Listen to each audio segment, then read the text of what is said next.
যার ফলে আপনার আই লস্ট অলমোস্ট 6 কেজি।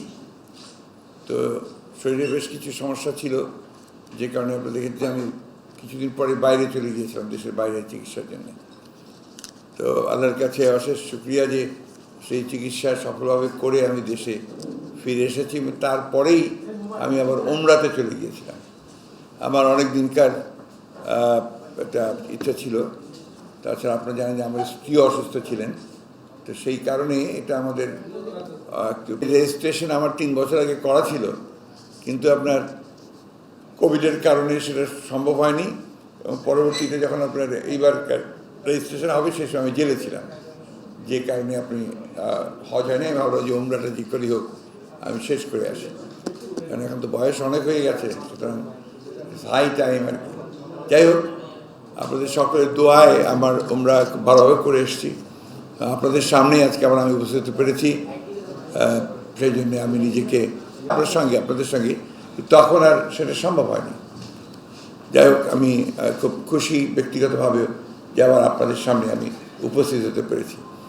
আপনাদের সঙ্গে তো এই দীর্ঘ বছরগুলোতে আমার প্রায় সকলের সঙ্গেই একটা ব্যক্তিগত সম্পর্ক তৈরি হয়েছে। যদিও আপনাদের সঙ্গে সবসময় আমার দেখা হয় না, কথা হয় না, কিন্তু একটা যোগাযোগ আছে আমাদের। সেই যোগাযোগটা হচ্ছে একদিকে আপনাদের পেশাগত যোগাযোগ, আরেকদিকে যাচ্ছে আপনাদের শুভেচ্ছার যোগাযোগ, একটা আত্মিক যোগাযোগ বলা যেতে পারে। আমি আপনাদের শুভেচ্ছা সবসময় পেয়েছি, সমর্থন পেয়েছি, সেই জন্য আমি আন্তরিকভাবে আপনাদেরকে ধন্যবাদ এবং কৃতজ্ঞতা জানাচ্ছি। আমি আজকে যে জন্য এসেছি সেটা হচ্ছে যে আপনার খুব রুটিন একটা ব্যাপারে আমাদের যে আপনি স্ট্যান্ডিং কমিটির মিটিং হয়, আপনারা জানেন, সেই মিটিংয়ে আমাদের কতগুলো জরুরি বিষয় আলোচনা হয়। সেই বিষয়গুলো নিয়ে আমরা পরবর্তীকালে এটা আপনাদের সামনে তুলে ধরি, যে খুব জরুরি থাকলে সেটা আমরা আপনাদের সামনে তুলে ধরি। সেই বিষয়গুলো নিয়ে আমি আজকেও আপনাদের সঙ্গে কথা বলবো। তার মধ্যে কয়েকটাকে আপনাদের জরুরি মনে হতে পারে, যেটা আমি মনে করি যে nationally also this is very important. আমাদের গত 8 তারিখে সভাটা হয়েছিল, আপনার ভার্চুয়াল সভা। এখানে প্রিজাইড করেছিলেন আমাদের দলের ভারপ্রাপ্ত চেয়ারম্যান জনাব তারেক রহমান সাহেব। উপস্থিত ছিলেন আমাদের এখন যারা সদস্য আছেন স্থায়ী কমিটির, মির্জা আব্বাস, বাবু গশ্বরচন্দ্র রায়, ডক্টর মঈন খান, নজরুল ইসলাম খান সাহেব, আমি নিজে, আমির খসরু মাহমুদ চৌধুরী, জনাব সালাউদ্দিন আহমেদ, বেগম সেলিমা রহমান এবং ইকবাল হাসান মাহমুদ চুকু। আমাদের ব্যারিস্টার জমিউদ্দিন সরকার সাহেব বসে থাকতে পারেননি, কিন্তু অসুস্থ হয়ে আছেন আর কি। তো তাদের উপস্থিতিতে আমরা অনেকগুলো বিষয় আলোচনা করেছি। তার মধ্যে প্রধান যে বিষয়গুলো ছিল, যেটা আপনাদের সামনে আমি তুলে ধরতে চাই, একটি হচ্ছে যে নির্বাচনকালীন সময়ে নিরপেক্ষ নির্দলীয় সরকারের অধীনে নির্বাচনের দাবিতে আন্দোলনরত বিরোধী নেতাকর্মীদের পূর্বে দায়েরকৃত মিথ্যা মামলা একতরফা শুনানি করে অভিযুক্ত নেতাকর্মীদের বিভিন্ন মেয়াদে সাজা প্রদান করার যে প্রক্রিয়া, তার তীব্র নিন্দা ও ক্ষোভ প্রকাশ করা হয়েছে। আপনারা জানেন যে আমাদের বহু নেতাকে নির্বাচনের পূর্বেই আপনার প্রায় 1300, পরবর্তী অল্প কিছুদিনের মধ্যে প্রায় 2000 নেতাকর্মীকে আপনার বিভিন্ন মেয়াদে সাজা প্রদান করা হয়েছে, অতি দ্রুত, খুব দ্রুত। এবং আপনার এই সাজাটা দেওয়া হয়েছে শুধুমাত্র নির্বাচনকে কেন্দ্র করে। এবং আমরা যেটা এর আগেও বলেছি দু একটা সময়, যে আইন মন্ত্রণালয় থেকে একেবারে সুনির্দিষ্টভাবে বলে দেওয়া ছিল যে কোন কোন মামলাগুলো আপনার ট্রায়াল হবে, এবং বিনা শুনানিতে, কোনো শুনানিও ঠিক মতো হয়নি, অতি দ্রুত সাজা দিয়ে দেওয়া হয়েছে। তার মধ্যে কয়েকজন খুব ইম্পর্টেন্ট নেতা ছিলেন। মোহাম্মদ শাহজাহান আমাদের ভাইস প্রেসিডেন্ট ছিলেন, আপনারা জানেন। আলতাফ চৌধুরী সাহেব আমাদের ভাইস প্রেসিডেন্ট সাহেব, আলাল সাহেব, এরপরে আপনার আমাদের হবিবুর রহমান হাবিব, এরপরে আপনার আমাদের যুবদলের প্রেসিডেন্ট, সেক্রেটারি, ইম্পর্টেন্ট লিডার্স, তার কেউই বাদ পড়েননি ওই সময়টা এই সাজাপ্রাপ্ত হন। পরে তারা লোয়ার কোর্ট, হাইকোর্টে আপনার জামিন চেয়ে জামিন নিয়ে তারা অনেকে বেরিয়েছেন। অনেকে আবার যখন হাইকোর্ট থেকে জামিন নিয়ে যাচ্ছেন সারেন্ডার করে লোয়ার কোর্টে, তখন আবার তাদেরকে ভেতরে নিয়ে যাওয়া হচ্ছে। ফলে এখনও আপনার ভেতরে কিন্তু আমাদের অনেক ইম্পর্টেন্ট লিডাররা তারা ভেতরে আছেন, নীরব আছে অনেক দিন ধরে। আমাদের সুলতান সালাউদ্দিন টুকু আছে, আমাদের খোকন বেরিয়েছে মাত্র পরশু দিন। এখনও আপনার ছাত্র নেতা, যুব নেতা অনেকেই ভেতরে আছে। এটা আমরা নিন্দা করেছি এবং ক্ষোভ প্রকাশ করা হয়েছে। সবাই মনে করে অবৈধ সরকারের সাজানো নির্বাচন অনুষ্ঠানের মাধ্যমে ক্ষমতাকে নিরঙ্কুশ করার লক্ষ্যে বিরোধী রাজনৈতিক নেতাকর্মীদের সাজা দিয়ে কারা অন্তরীণ করে বিরাজনীতিকরণের প্রক্রিয়াকে বাস্তবায়িত করার জন্য বিচার প্রক্রিয়াকে হাতিয়ার হিসেবে ব্যবহার করা হচ্ছে। সম্পূর্ণ মিথ্যা বানোয়াট মিথ্যা গায়েবী মামলায় প্রায় 2000 নেতাকর্মীকে কারাগারে পাঠানো হয়েছে। চলমান প্রক্রিয়া হিসাবে সাজা প্রদান করছে এবং এটাকে চলমান প্রক্রিয়া। রিসেন্টলি আপনারা নিশ্চয়ই লক্ষ্য করছেন যে প্রধানমন্ত্রী বলছেন যে খুব দ্রুত সব কেস নিষ্পত্তি করবার জন্য আমি নির্দেশ দিয়েছি এবং আপনার চিফ এক্সিকিউটিভ যখন এই ধরনের কথা পাবলিকলি বলেন তো then it becomes binding on the lower departments, সেটা আপনার বিচার বিভাগই হোক আর আপনার আইন মন্ত্রণালয় হোক, যার ফলে এখন এটা দ্রুত এই মামলাগুলো তারা নিষ্পত্তি করার চেষ্টা করছেন। আমরা যেটা খবর পাচ্ছি যে আপনি ট্রাইব্যুনাল তৈরি করা হচ্ছে আবার নতুন করে, অর্থাৎ ইন্টেনশনটা হচ্ছে যে বিরোধী রাজনীতিকদেরকে সকলকেই আপনার কারাগারে বন্ধ করে রাখা এবং তাদেরকে রাজনীতি করতে না দেয়া। এটার আপনার ফার রিচি ইফেক্ট হচ্ছে যে বিরোধী দলকে যদি আপনি রাজনীতিকে দূরে সরিয়ে রাখতে পারেন নেতাকর্মীদেরকে, তার একটা যে প্রসেস অফ ডিপলিটিসাইজেশন বিরাজনীতিকরণ যে প্রক্রিয়া সেটা একটা রূপ পেতে যাচ্ছে।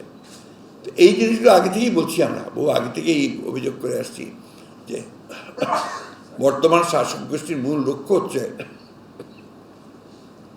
যে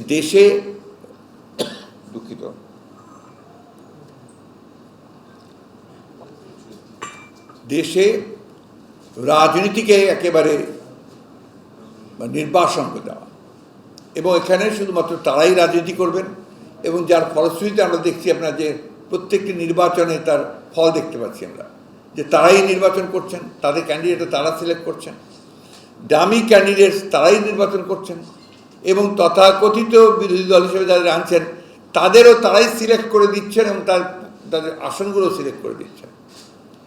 তো দুর্ভাগ্যবশত এখানে আমরা দেখলাম যে আমাদের অনেকেই যারা আপনার এই ধরনের প্রক্রিয়াতে অংশ নিয়েছেন অতীতে, তারা অনেকেই আবার বাদ পড়ে গেছেন তাদের লোকের হাতেই। তো এই ধরনের ঘটনাগুলো তামাশাগুলো ঘটছে, যেটা আমি কালকেও বলেছি, আপনার এই তামাশা একটা চলছে আর কি। তো এটা দুঃখজনকভাবে এখানে তারা ব্যবহার করছে আপনার বিচার প্রক্রিয়াটাকে এবং সেইখানেই আপনার তাদেরকে এভাবে আটক করা হচ্ছে। চলমান প্রক্রিয়া হিসাবে সাজা প্রদান করা হচ্ছে।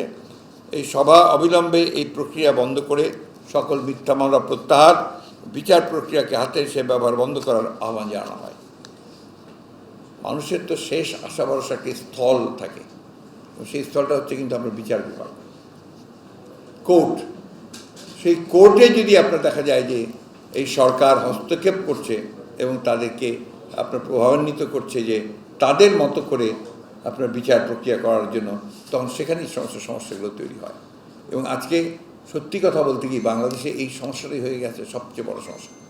অন্যান্য দেশগুলোতে যেখানে এখনও আপনার কিছু কিছু আপনার অথরিটেরিয়ান গভর্নমেন্ট আছে, কিন্তু এখন কিছু কিছু বিচার বিভাগের স্বাধীনতা মিনিমামটুকু হলেও আছে, তারা কিন্তু আপনার সেখান থেকে কিছুটা রিলিফ পায়।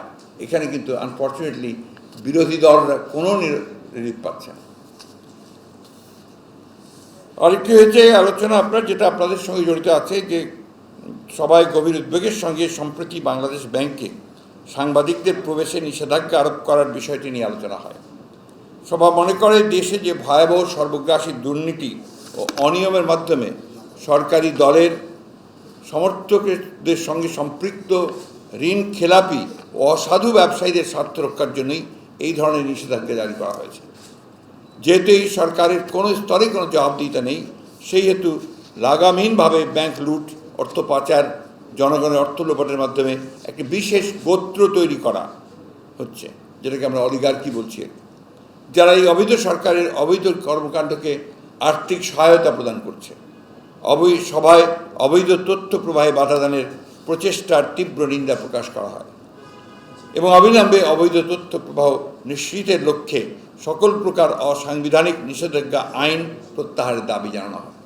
আমরা আপনাদের প্রতি এখনও আস্থা ছিল, এই জন্য যে এখনও আমরা দেখি মাঝে মাঝে কিছু কিছু নিউজ করেন, প্রতিবেদন করেন, যেটা আপনার গোটা জাতিকেই নাড়া দিয়ে দেয়। অত্যন্ত বড় বড় রাঘব বোয়ালদের সম্পর্কে আপনারা যে সমস্ত নিউজ ফিচার অনেক পত্রিকাগুলোতে আমরা দেখেছি করেন, আমরা টেলিভিশনের মাধ্যমে দেখেছি, এগুলো কিন্তু আপনার জাতি অত্যন্ত ইতিবাচকভাবে দেখে এবং সেগুলো থেকে বোঝা যায় যে এখনও আপনাদের সেই ক্ষমতাটা আছে, অর্থাৎ মিডিয়ার সেই ক্ষমতা আছে যে সেখানে তারা একটা ভূমিকা পালন করতে পারে, সেটাকেও তারা বন্ধ করে দিতে চায়। যেহেতু ফিনান্সিয়াল সেক্টরে, এটা বন্ধ করো ভাই, নাহলে ফিনান্সিয়াল সেক্টরটাতে আপনার সবচেয়ে বেশি দুর্নীতি চলছে। ব্যাংক বন্ধ হয়ে যাচ্ছে, লুটপাট হয়ে যাচ্ছে সমানে। আপনার বাংলাদেশ ব্যাংকে আপনার হয়ে যায়, আপনার লোপাট হয়ে যায়, হ্যাকিং হয়, টাকা বের করে নিয়ে চলে যায়, আপনার সোনা আপনার তামাতে পরিণত হয়। এই সমস্ত ঘটনাগুলো বাংলাদেশ ব্যাংকেও ঘটেছে। তো এই জিনিসগুলো আপনারাই তুলে ধরেন জনগণের সামনে, সেই কারণে সেটাকেও যেন বন্ধ করা যায় সেই জন্য তারা এই নিষেধাজ্ঞাটা জারি করেছে। অর্থাৎ কতটা নিবর্তনমূলক হলে এই বিষয়গুলো করা যায় সেই জিনিসটা কিন্তু আমাদেরকে আপনার খেয়াল রাখতে হবে। দ্বিতীয়ত হচ্ছে সবাই অবৈধ তথ্য প্রবাহে বাধাদানের প্রচেষ্টার তীব্র নিন্দা প্রকাশ করা হয় এবং অবিলম্বে অবৈধ তথ্য প্রবাহ নিশ্চিতের লক্ষ্যে সকল প্রকার অসাংবিধানিক নিষেধাজ্ঞা যে আইন বা বিধান তা প্রত্যাহারের দাবি জানানো হয়। এর পরেরটা একটু আপনার ভেরি ইম্পর্ট্যান্ট অ্যান্ড সেন্সিটিভ, যেটা হচ্ছে যে সবাই সম্প্রতি দেশের সামগ্রিক স্বাস্থ্য ব্যবস্থা ও স্বাস্থ্য সমস্যা নিয়ে আলোচনা হয়। তাতে বলা হয় বাংলাদেশে মোট মৃত্যুর প্রায় 70% ঘটে হার্ট অ্যাটাক, স্ট্রোক কিংবা ডায়াবেটিস সংক্রান্ত বিভিন্ন ধরনের অসংক্রামক রোগে। অথচ এসব রোগ মোকাবেলায় সরকারের অর্থ বরাদ্দের পরিমাণ মাত্র মোট স্বাস্থ্য বাজেটের 4.2%। এর আগে গত মার্চ মাসে সিপিডির একটা রিপোর্টেও জনস্বাস্থ্যের এক ভয়ঙ্কর চিত্র ফুটে উঠেছে। রিপোর্টে বলা হয়েছে দেশের প্রায় 13 কোটি মানুষ প্রয়োজনীয় পুষ্টিকর খাদ্য গ্রহণ করতে পারছেন না। গত মার্চ মাসেই বাংলাদেশ নিরাপদ খাদ্য কর্তৃপক্ষ BFS এর শীর্ষ কর্মকর্তা বলেছেন দেশে প্রতি বছর 1,14,000 মানুষ ক্যান্সারে মৃত্যুবরণ করছে।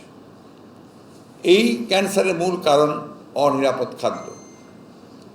এখন প্রশ্ন হচ্ছে জনস্বাস্থ্য সুরক্ষায় এই অবৈধ সরকারের কী ধরনের ব্যবস্থা নিয়েছে? জনস্বাস্থ্য নিরাপত্তায় এই সরকার কেন এত উদাসীন?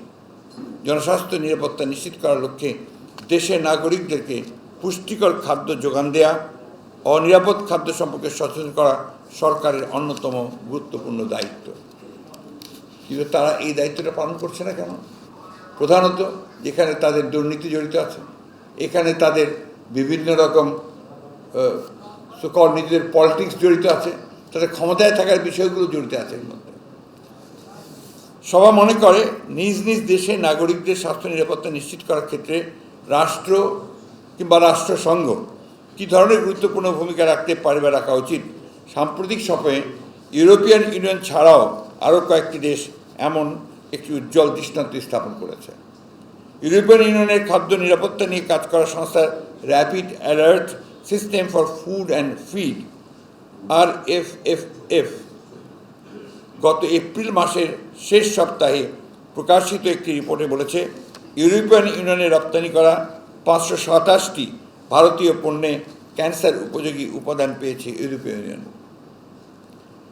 2020 সালের সেপ্টেম্বর থেকে 2024 সালের এপ্রিল মাস পর্যন্ত এই সময়ের মধ্যে পরীক্ষা নিরীক্ষার পর RFFF জানিয়েছে 527টি পণ্যের মধ্যে 332টি খাবার পণ্যের উৎস ভারতে। এখনো পুরোপুরি সুস্থ হয়ে উঠতে পারেনি আর কি। বাকি পণ্যগুলো সরাসরি ভারতের না হলেও সেগুলিতে ভারতের ট্যাগ ব্যবহার করা হয়েছে। এসব ভোগ্য পণ্যের মধ্যে রয়েছে বাদাম, তিল, বীজ, ভেষজ মশলা, ডায়াবেটিক জাতীয় খাবার। এ সকল পণ্যের মধ্যে ক্যান্সার সৃষ্টিকারী উপাদান ইথিলিন অক্সাইড শনাক্ত করা হয়েছে।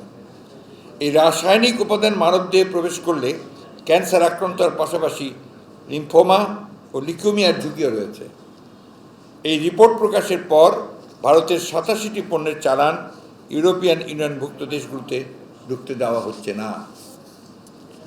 আন্তর্জাতিক সংবাদ সংস্থা রয়টার্স, ভারতের ডেকান হেরাল্ড, ইন্ডিয়ান এক্সপ্রেস সহ দেশ বিদেশের বিভিন্ন গণমাধ্যমে জনস্বাস্থ্যের সঙ্গে সম্পর্কিত গুরুত্বপূর্ণ এই তথ্যটি প্রকাশিত হয়েছে। সভায় বলা হয় 527টি পণ্য সম্পর্কে খোদ ভারতীয় প্রতিষ্ঠান রামাইয়া অ্যাডভান্স টেস্টিং ল্যাবের chief operating officer Zubeen George Joseph বলেছেন, এসব পণ্যে ইথিলিন অক্সাইড ছাড়াও আরও 2টি রাসায়নিক বিষাক্ত উপাদান পাওয়া গিয়েছে, যার মধ্যে সবচেয়ে বেশি বিপজ্জনক হল ইথিলিন গ্লাইকোল, যেটি মূলত কাশির সিরাপে ব্যবহার করা হয়। এর ফলে শিশুদের মৃত্যু পর্যন্ত হতে পারে। এমন পরিস্থিতিতে জুবিন জর্জ জোসেফ পরামর্শ দিয়ে বলেছেন, প্রতিটি দেশেরই উচিত নিজ নিজ দেশে আমদানি পণ্য পৌঁছার পর পণ্যের নিরাপত্তা মান পরীক্ষা করা। আমদানি করা পণ্য পৌঁছা দেশে সংশ্লিষ্ট দেশে পৌঁছা মাত্রই জনগণের ক্রয়ের জন্য বাজারে পাঠিয়ে দেওয়া উচিত নয়, কারণ এর আগেও 2022 ও 23 সালে 121টি ভারতীয় পণ্য মানবদেহের জন্য ক্ষতিকারক হিসেবে চিহ্নিত করা হয়েছিল। তারপরেও পণ্যের উৎস দেশটি এই পণ্যগুলো ত্রুটিমুক্ত করার জন্য কোনো উপযুক্ত ব্যবস্থা গ্রহণ করেনি।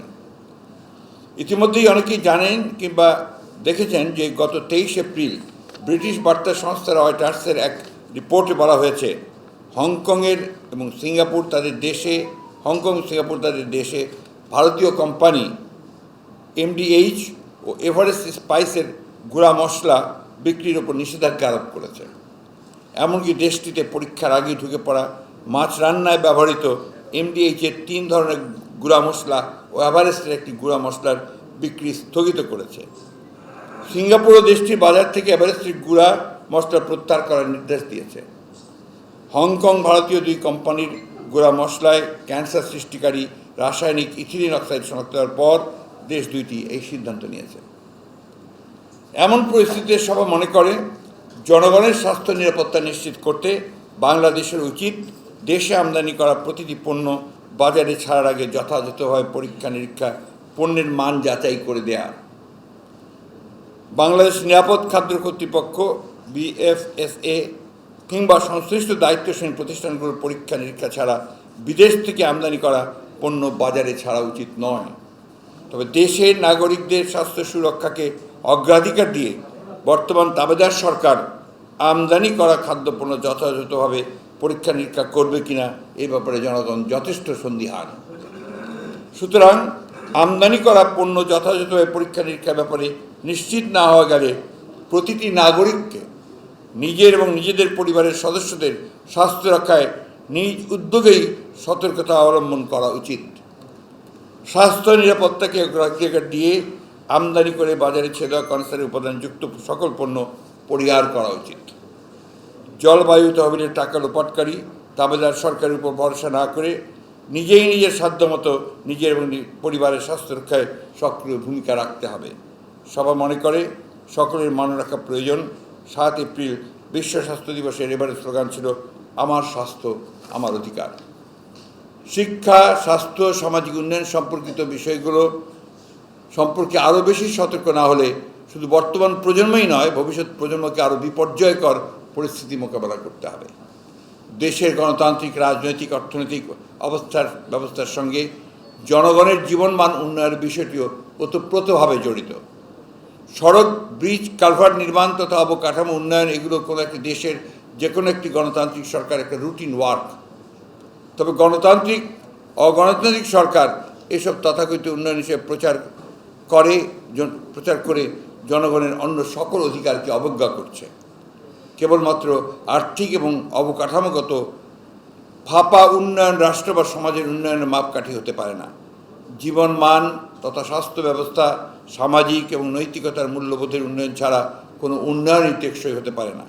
সুতরাং তথাকথিত উন্নয়নের দোহাই দিয়ে যে রাষ্ট্র ব্যবস্থায় নৈতিকতা ও মূল্যবোধকে বিসর্জন দেওয়া হয়, জনগণের কাছে সেটি উন্নত রাষ্ট্র হিসেবে বিবেচিত হয় না।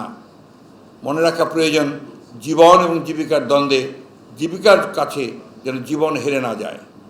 তেমন একটি বৈষম্যহীন গণতান্ত্রিক রাষ্ট্র এবং সমাজ বিনির্মাণের লক্ষ্যেই চলমান আন্দোলন এবং জনগণের এই আকাঙ্ক্ষা বাস্তবায়ন না হওয়া পর্যন্ত বিএনপির এই আন্দোলন অব্যাহত থাকবে। সভা শেষে সকলকে ধন্যবাদ জানিয়ে সভা মুলতবি করেন সভাপতি। দেখেছেন যে বাংলাদেশ ব্যাংকের সাবেক গভর্নর সহ সালেউদ্দিন বা ওনারা বলছেন বাংলাদেশের যে ক্ষতি আর 53 বছর লাগবে, এটা কমপক্ষে এটা আবার আগের জায়গায় নিয়ে আসে।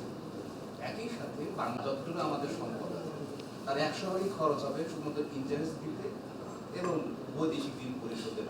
এটার জন্য সরকার IMF এর ঋণ সব সহায়তা নিচ্ছে, এখন আবার $200 বিলিয়ন তারা সহায়তা দিচ্ছে।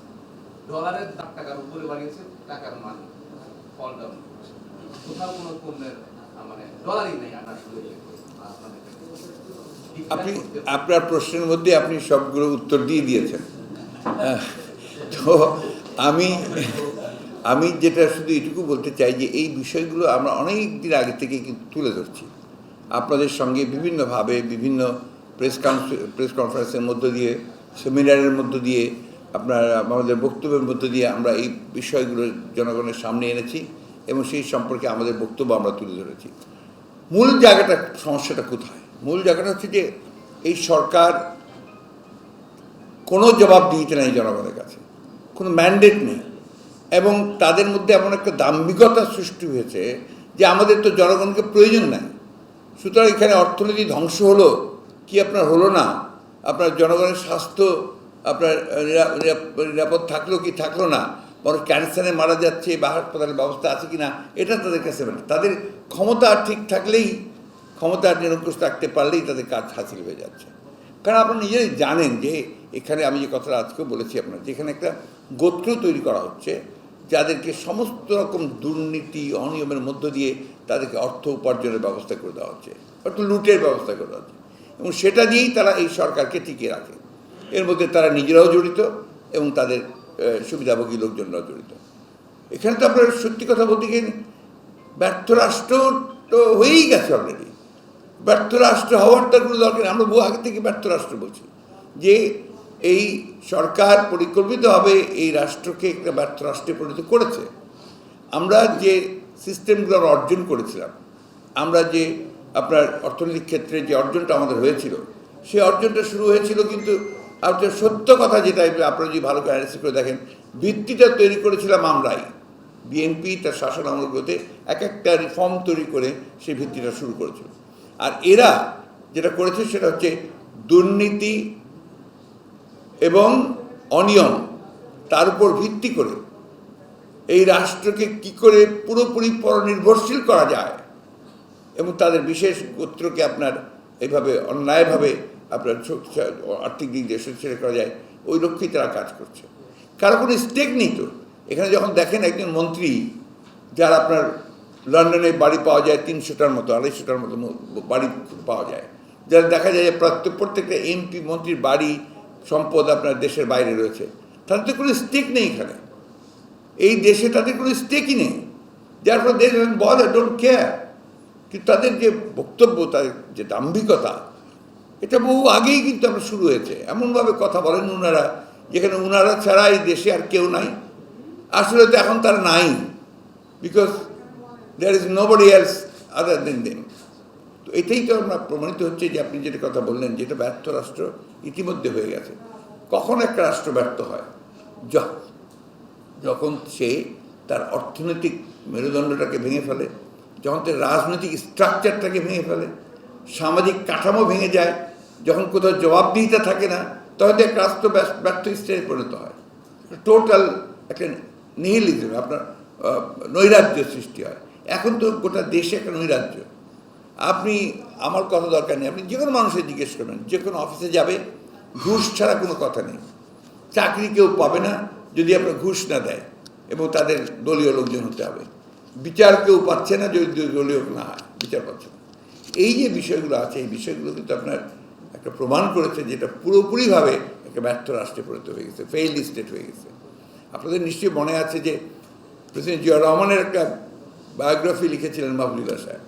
সেখানে আপনার উইলিয়াম ডি মাইলাম তিনি আপনার একটা কমেন্টস লিখেছিলেন যে 1975 সালে যদি জিয়া রহমান নিহত হতেন, 1981 সালে না হয়ে, তাহলে এই দেশের ভাগ্যে একটা failed state like Liberia, Afghanistan হয়ে যেত। এই কথাগুলোকে স্বীকার করতে চায় না। জিয়াউর রহমান তখন দেশকে রক্ষা করেছিলেন, তিনি ওই ব্যর্থ রাষ্ট্র হাত থেকে তুলে নিয়ে এসেছিলেন, একটা ক্লোজড ইকোনমি একটা ফেইল্ড একটা পলিটিক্যাল স্ট্রাকচার, তার থেকে বেরিয়ে করে সে বহুদলীয় গণতন্ত্র দিয়েছিলেন। ইকোনমিকে একটা আপনার মিক্সড ইকোনমি এবং পরবর্তীকালে প্রাইভেট সেক্টরকে চালু করেছিলেন, ফলে কিন্তু আপনার উন্নতির বেসিসগুলো তৈরি হয়েছিল। বেগম জিয়া তার শাসন আমলে সেগুলোকে আপনার নারিশ করেছেন, এবং একটা সময় ছিল শেষের দিকে আপনাদের মনে থাকার কথা সকলেরই, 2006 সালের দিকে, তখন আপনার নিউজউইকের মতো পত্রিকা হেডলাইন করেছিল, কাভার স্টোরি করেছিল ইমার্জিং টাইগার বাংলাদেশকে। এগুলো কিন্তু সবাই ভুলে গেছে এখন। এমনভাবে তারা কথা বলে যে বাংলাদেশের আমাদের এই গণতান্ত্রিক সরকারগুলোর আমাদের কোনো উন্নয়নই হয়নি। 1991 সাল থেকে 1908 সাল পর্যন্ত যে উন্নয়ন হয়েছে, সেই উন্নয়নটাই কিন্তু পুরো ভিত্তি তৈরি করেছে। 2008 পর্যন্ত সেটাই কিন্তু উন্নয়নের ভিত্তি তৈরি করেছে। আজকে যেগুলো দেখছেন এগুলো হচ্ছে লুট, মেগা লুট। এখন একজন ব্যক্তি সে আপনার সিঙ্গাপুরে গিয়ে দিয়ে হাইয়েস্ট ইনভেস্টার হয়, 4 নম্বরে আসে, তাই না? আর কয়েকজন ব্যক্তি আছে যারা আপনার ওই পানামা লিস্টের মধ্যে পড়ে, কেলেঙ্কারি লিস্টের মধ্যে পড়ে যায়। এত টাকা তারা বানিয়েছে। আর সাধারণ মানুষের অবস্থা তো আপনারা নিজেই ভালো করে, আমার চেয়ে ভালো জানেন। আপনারাও কম ভুক্তভোগী না। আপনাদের যে সীমিত আয়, বেতন, সের মধ্যে দিয়ে আপনার কীভাবে সংসার চালান, এটা আপনারা আমার চেয়ে ভালো জানেন, তাই না? এটা বাস্তবতা। এই অবস্থায় তারা দেশকে নিয়ে গেছে। তাদের সঙ্গে কথা বললে এটাই হচ্ছে সবচেয়ে বড় সমস্যা, যে তারা এটাকে পুরোপুরিভাবে অস্বীকার করে একটা ভিন্ন পথে। আপনি হেলথ সেক্টরে দেখেন, এটা তো একটা সাইড বললাম।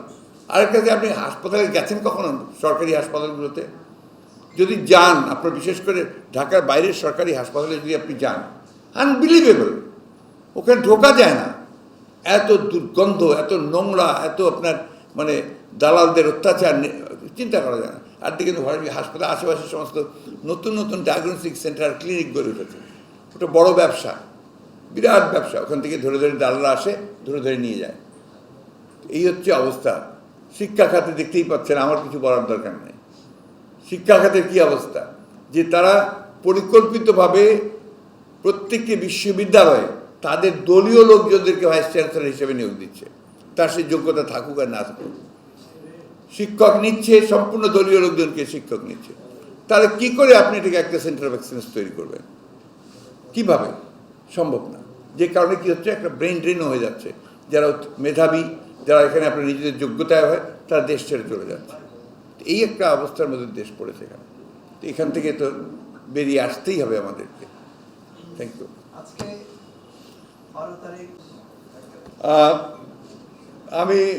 আমি বাংলাদেশের গণতন্ত্রের মা বলি। এই জন্যে আমি বরাবরই কথা বলে আসছি যে একজন এই মহিয়সী মহিলা নেত্রী, তার সঠিক মূল্যায়ন দুর্ভাগ্যক্রমে এই দেশের অনেকেই করতে পারছেন না। তার ত্যাগটা, এটা আপনার আনপ্যারালাল।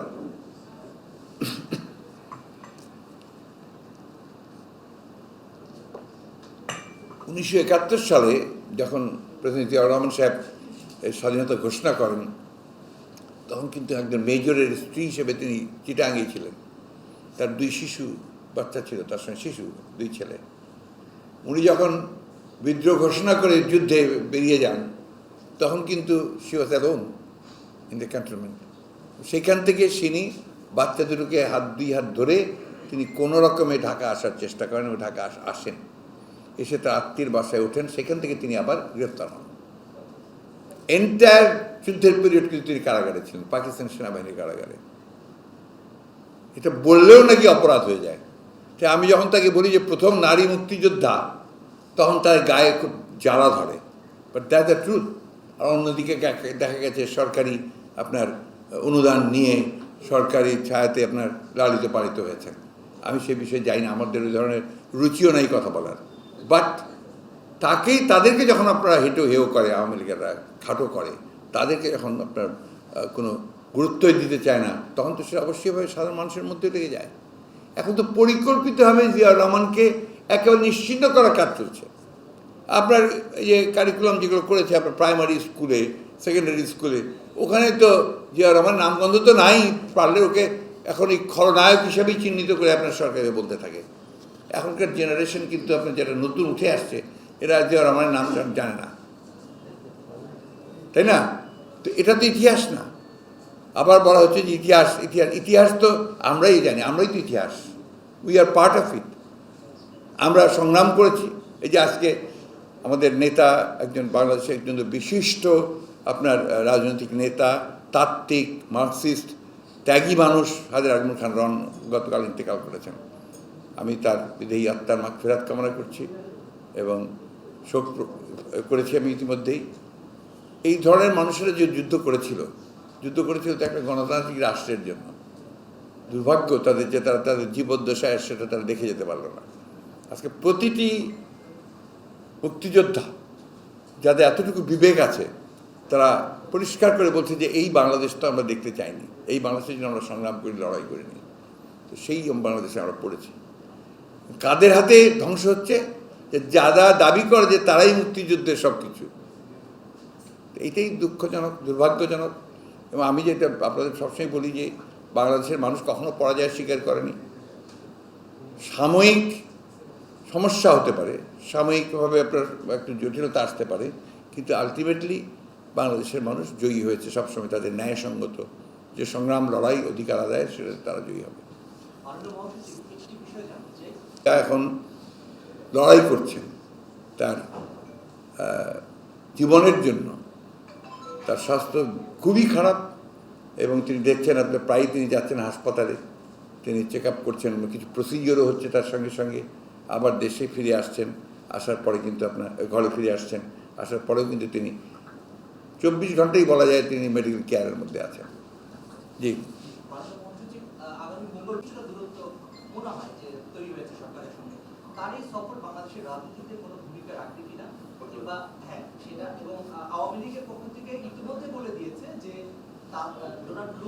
সম্পর্ককে এগিয়ে নেওয়ার জন্য সরকারের সঙ্গে, এবং বিএনপি আওয়ামী লীগের কাছে অনেক নালিশ করেছে, কিন্তু এবার ডোনাল্ড ট্রাম্পের সাপোর্ট বিএনপির জন্য খুব বেশি ইতিবাচক না, এটা আওয়ামী লীগের তরফ থেকে বলছে। এটা ওনাকে জিজ্ঞেস করবেন। আবার আমাদের বিএনপির ব্যাপারটা তো আমরা বুঝি, আমরা কে কাউকে আসো না আসলে নিয়ে আমরা খুব ইন্টারেস্টেড না। আমরা মনে করি যে আমাদের বাংলাদেশের জনগণের উপরেই আমাদের ভরসা, আমাদের পুরো আস্থা, সেই আস্থার উপরেই আমরা দাঁড়িয়ে থাকি। রাজনীতিটা আমরা করি বাংলাদেশের জনগণকে নিয়ে। জি, any more question? Thank you. জি প্লিজ। ও ওইগুলো আসেন রাজনৈতিক নেতাদের ব্যক্তিগত একটা ব্যাপার আছে না, তার রুচি, তার কালচার, তার লেখাপড়া, তার শিক্ষাগত যোগ্যতা, তারপরেই তো তার আপনার এই কথাবার্তা আমরা যখন বলি সেটা প্রকাশ পায়। তো তার স্টেটমেন্টটি স্পিক করবে, বলবে যে সে কি ধরনের বক্তব্য রাখছে। এটা আমাকে বলতে হবে কেন? এটা আপনি ডিসাইড করবেন। উনি যে ধরনের কথাবার্তা বলেন সেগুলো সম্পর্কে আপনাদের অ্যাসেসমেন্টেই তো, জনগণের অ্যাসেসমেন্ট আছে একটা। এখানে আমি তো কোনো মতেই এখানে কোনো কমেন্ট করবো না। বাট একটা কথা আমি যেটা বলতে চাই যে উনাদের একটা ফলস ধারণা তৈরি হচ্ছে যে they have overcome the crisis. সংকট থেকে তারা উপরে উঠে গেছেন, সংকট আরও গভীর করেছেন। এই বিগত নির্বাচনে আওয়ামী লীগের সংকট আরও গভীর হয়েছে, সরকারের সংকট আরও গভীর হয়েছে, এবং ওনারা যদি এখনই সেটা উপলব্ধি না করেন এবং সেই নিরসন চেষ্টা না করেন তাহলে ভবিষ্যৎ তাদের জন্য খুব ভালো না।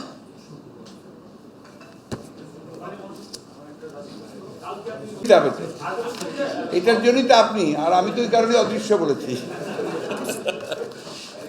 এটা তো আপনাকে বুঝতে হবে।